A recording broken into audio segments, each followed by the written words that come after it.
GFM's TV.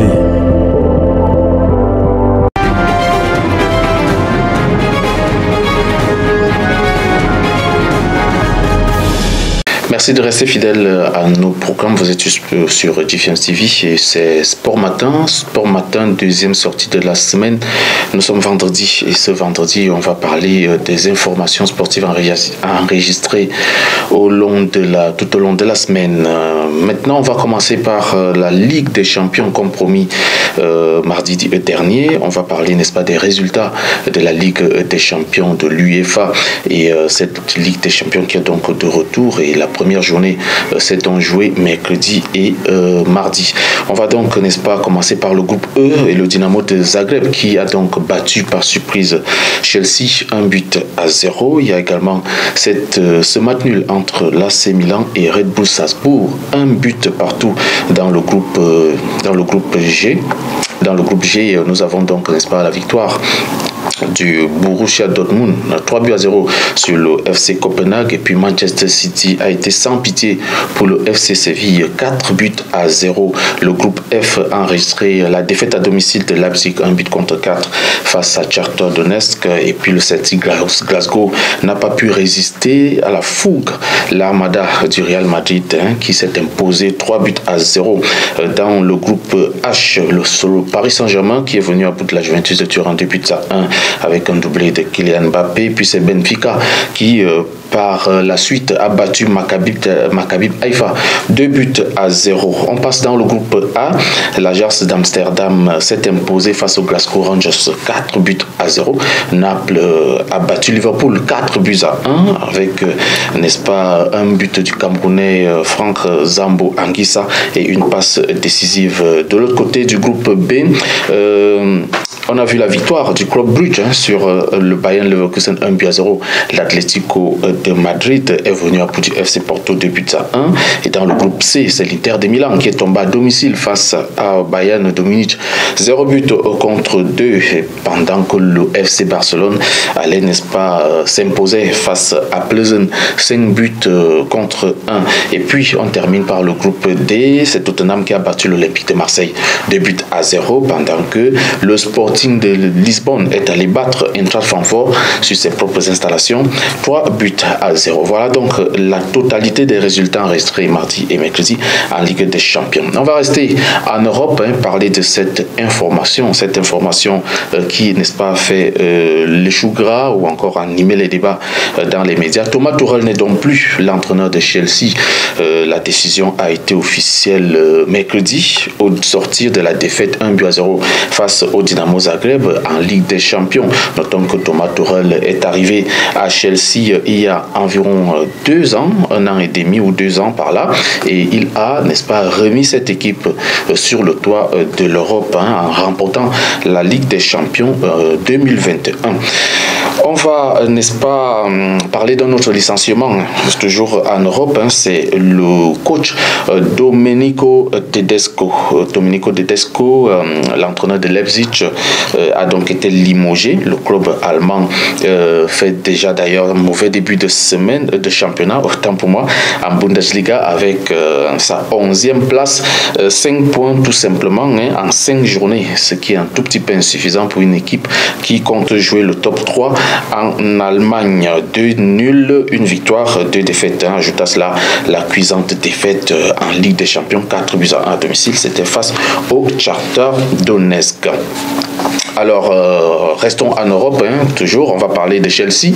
Chelsea n'a donc pas tardé à trouver le remplaçant de Thomas Tuchel au lendemain de son limogeage. C'est Graham Potter, qui est donc l'ancien entraîneur de Brighton. Jusqu'ici, il était entraîneur de Brighton.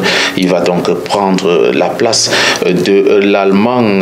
Il faut aussi ajouter que le premier test de Graham Potter sera donc samedi face à Fulham. Chelsea va affronter Fulham samedi. Mais selon Telegraph, Graham Potter devrait donc paraffer un contrat de 5 ans avec les Blues de Chelsea avec une clause libératoire qui s'élève à 17 millions d'euros. GFM's TV. On va passer du côté de l'Afrique pour parler de l'ex-attaquant des Phares, AS Phare de Rabat, Araina Nguémé Lambert, a donc pris la direction de l'Irak. Arrivé donc il y a 2 ans de cela en provenance de Coton Sport de Garoua, où il était meilleur buteur du championnat camerounais. Araina Lambert n'a pas pu s'imposer chez l'AS Phare du Maroc, qui lui a donc, n'est-ce pas, le club qui lui a trouvé une porte de sortie vers le club irakien Karbala Sport Club. Voilà, c'est donc à Karbala Sport Club que l'attaquant camerounais va donc évoluer. Il sera, n'est-ce pas, accompagné d'un autre Camerounais, c'est Giresse la merveille Tamo, qui quitte Stade Renard de Melon au Cameroun pour rejoindre directement le club irakien. Restons donc du côté du Maroc pour parler de la Super Coupe de la CAF. Demain, donc, on va jouer un match comptant pour la Super Coupe de la CAF entre Renaissance Berkane et Wydad Athletic Club de Casablanca. Les 2 équipes s'affrontent donc pour cette édition parce que le Wydad a remporté la Ligue des Champions et Berkane a remporté la Coupe de la CAF. Notons que les 2 équipes se sont déjà rencontrées cette saison. C'était à la finale de la Coupe du Trône avec la victoire de Renaissance Sportive Berkane après tir au but.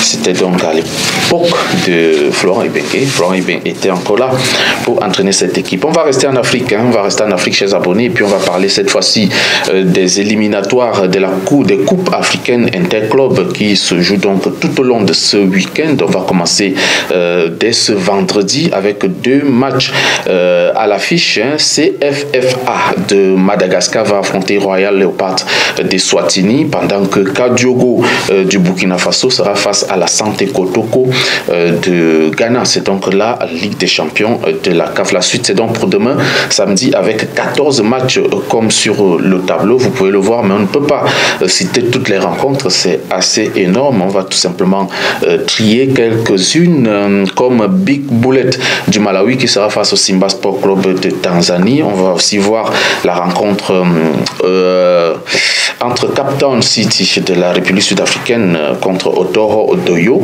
C'est une équipe congolaise. On ne va pas oublier la rencontre qui opposera donc Olympique Real de Bangui, cette équipe de la République centrafricaine qui sera face à Vipers de l'Ouganda, ou alors Deportivo de Mengomo de la Guinée équatoriale qui va affronter Djoliba du Mali. On va aussi quand même parler de ce match entre Matlama de Lesotho qui va affronter Coton Sport de Garoua. En tout cas, vous avez toutes les rencontres sur le tableau avec la complicité de Stéphane qui nous aide. Voilà, vous pouvez choisir vos matchs, ce que vous voulez suivre tout au long de ce week-end. Notons que les matchs continuent jusqu'à dimanche avec Coton Sport du Bénin qui sera face à Sec Mimosa de Côte d'Ivoire, sans oublier le match Kara du Togo face au FC Nouadhibou de Mauritanie, et bien évidemment AS Vita de la République démocratique du Congo va affronter l'équipe de Gaborone United du Botswana. Voilà. Et aussi, on ne va pas oublier la Coupe de la CAF. La Coupe de la CAF sera aussi au rendez-vous dès ce vendredi avec 4 rencontres au programme. Faisal Kenema de l'Éthiopie va affronter Bumamuru du Burundi. Saint-Michel United de Seychelles sera face à Inter Littoral. Et puis il y a les Boufs-Bourou du Bénin qui vont affronter Calonne de la Sierra Leone. Milo Football Club de Guinée sera face à ASC Kara du Togo. On va aussi, chers abonnés, parler toujours de cette coupe de la CAF qui se jouera donc demain avec des matchs comme PWS de Bamenda qui va affronter LGC plus de Madagascar. Et puis voilà, plein d'autres matchs comme vous pouvez le voir au niveau du tableau, sans compter le programme de dimanche où on va vivre les rencontres entre AS Douane du Burkina Faso et Real Bamako, ou encore Al Hilal de Sud-Soudan face à Kipanga de la Zambie, de Zanzibar, voilà. Et aussi Al Hilal du Soudan, qui est notre Al Hilal, celui du Soudan cette fois-ci, qui va donc affronter Getagol. En tout cas, tout le programme est là. Vous pouvez, n'est-ce pas, vous-même faire votre lecture et choisir les matchs que vous allez vivre. Entre-temps, on va terminer Sport Matin de ce jour avec avec la COSAFA Cup Women qui se joue donc du côté de l'Afrique du Sud, et les demi-finales qui sont donc à l'affiche ce vendredi. Notons que la Zambie va affronter la Tanzanie et puis la République sud-africaine, les Banyana de l'Afrique du Sud seront face à la Namibie. Voilà, chers abonnés, le programme de ce week-end. Vous allez, n'est-ce pas, vous régaler.